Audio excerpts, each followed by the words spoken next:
Hello everyone, how are you doing? This is MD Tech here for another quick tutorial. In today's tutorial, I'm going to show you how to make or create a quiz in Google Forms.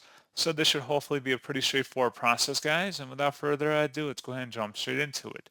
So what you have to do is open up your Google form, and then you want to select the Settings tab up here at the top. And underneath Settings versus Make This a Quiz, assign point values, set answers, and automatically provide feedback. Go ahead and toggle that to the on position.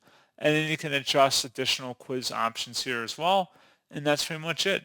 So as always, thank you guys for watching this brief tutorial. Do hope that was able to help you out. And I do look forward to catching you all in the next tutorial.